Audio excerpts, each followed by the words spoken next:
पीड़ाएं सबकी साझा होती हैं, उनमें एक अलग किस्म का आकर्षण होता है।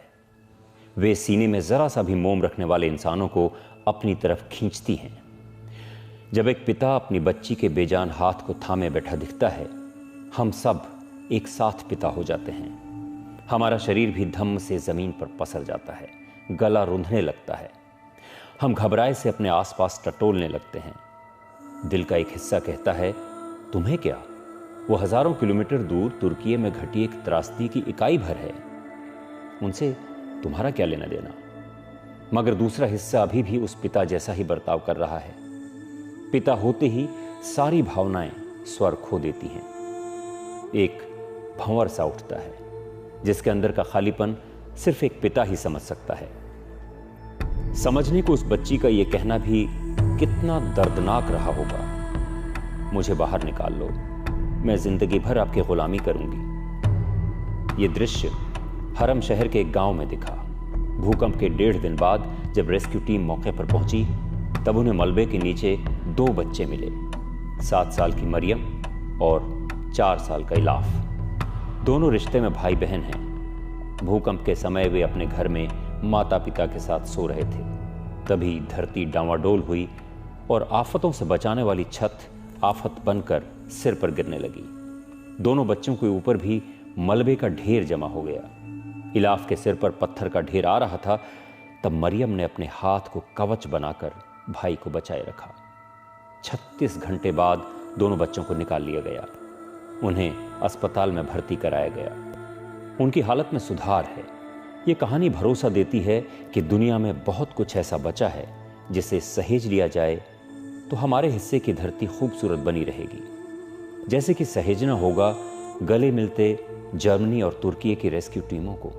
दोनों तरफ के लोग एक दूसरे की भाषाएं नहीं समझते, फिर भी वे साथ मिलकर जुटे हुए हैं। उनके बीच कभी इशारों में तो कभी मौन भाषा में बात होती है।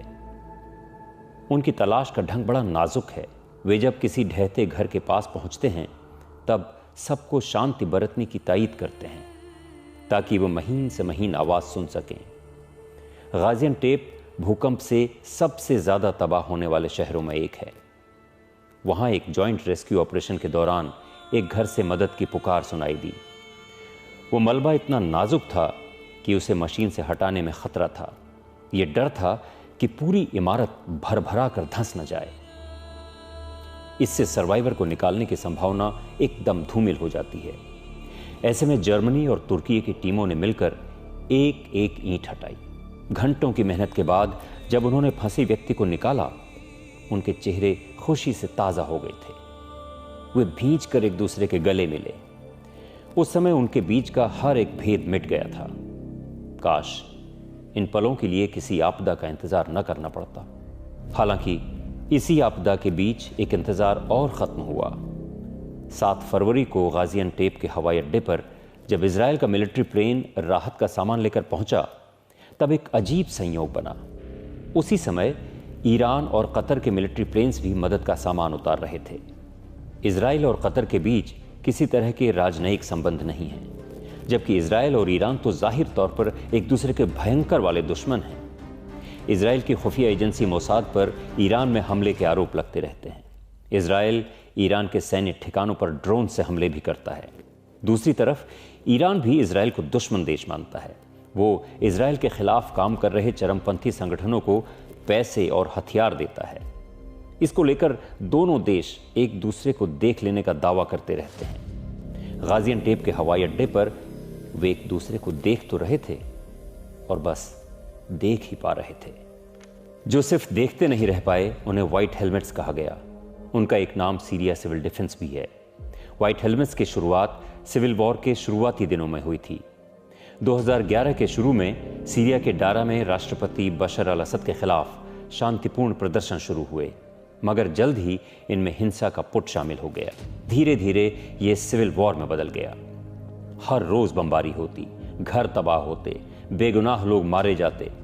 जिन्हें मदद की जरूरत होती वे भी राह देखते देखते दम तोड़ देते थे। ऐसे समय में वॉलंटियर्स ने मोर्चा संभाला। वे हर तरफ के पीड़ितों की मदद के लिए पहुंचते थे। इन वॉलंटियर्स के सिर पर सफेद रंग का हेलमेट होता था। जिससे उन्हें व्हाइट हेलमेट्स का नाम मिला। अभी के समय में इस ग्रुप में 3000 स्थायी मेंबर्स हैं। उनमें दर्जी, दुकानदार, सफाई कर्मी से लेकर हर धड़े के लोग शामिल हैं। ये लोग बिना किसी वेतन या सुरक्षा के काम करते हैं। 12 सालों से सिविल वॉर झेल रहा सीरिया हाल के भूकंप के लिए कतई तैयार नहीं था। फिर भी जिस समय सीरिया की सरकार मदद को लेकर राजनीति कर रही थी, उस समय व्हाइट हेलमेट्स ग्राउंड पर थे। वे अपने हाथों से मलबा हटा रहे थे, फंसे लोगों को सुरक्षित निकाल रहे थे। जब एक बच्चे को बाहर निकाला गया तो वो पहले मुस्कुराया, फिर उसने व्हाइट हेलमेट्स के साथ खेलना शुरू कर दिया। वो उनके सिर पर थपकियां देने लगा, मानो कह रहा हो, तुम पहले क्यों नहीं आए। व्हाइट हेलमेट्स उपलब्ध संसाधनों के दम पर हर संभव मदद पहुंचा रहे हैं, लेकिन आपदा इतनी विकराल है कि वे अकेले दम पर कुछ नहीं कर सकते। उन्होंने पूरी दुनिया से मदद की अपील की है। हम उम्मीद करते हैं कि सामर्थ्यवान संस्थाएं और सरकारें उनकी अपील पर ध्यान देंगी। ये रिपोर्ट सीरिया की उस बच्ची की कहानी के बिना अधूरी रह जाएगी जिसका जन्म भूकंप के दौरान हुआ था। 5 मंजिला इमारत में जन्मी वो बच्ची एक त्रासदी के साथ इस दुनिया में आई थी। जब बचाव दल मलबा हटाने पहुंचा, उन्हें एक मां के शरीर से लिपटी नवजात बच्ची दिखी। मां की सांसें थम चुकी थीं। लोगों को लगा कि बच्ची भी नहीं बची होगी। वे बेजान शरीर को बॉडी बैग में भरने की औपचारिकता शुरू कर चुके थे। इतने में उन्हें बच्ची के पैरों में हरकत दिखी। मौके पर मौजूद लोगों के चेहरों पर हल्की हल्की मुस्कान तैरने लगी। उन्होंने तुरंत गर्भनाल काटी और बच्ची को उठाकर दौड़ने लगे। उसे अस्पताल ले जाया गया। मलबे से निकली जिंदगी अभी अस्पताल में है। उसकी हालत में काफी सुधार है। हालांकि उसके परिवार का एक भी शख्स जिंदा नहीं बचा है। दोनों ही तथ्य आपस में कितने विरोधाभासी हैं। एक में रोशनी दिखती है, उसी समय दूसरा तथ्य अंधेरी खाई में धकेल देता है। चंद उम्मीदों और बेहिसाब आशंकाओं से भरे इन मौकों पर अक्सर बर्तोल्ट ब्रेख्ट का लिखा याद आता है। क्या मुश्किलों में भी गीत गाए जाएंगे? हाँ, गीत जरूर गाए जाएंगे। उस दौर में मुश्किलों के ही गीत गाए जाएंगे। तुर्की और सीरिया में आए भूकंप ने इमारतों को ध्वस्त किया है, मगर इरादे अभी बुलंद हैं। विध्वंस से नया गढ़ने की कला इंसानों की एक बेवफा मगर सबसे जरूरी आदत रही है।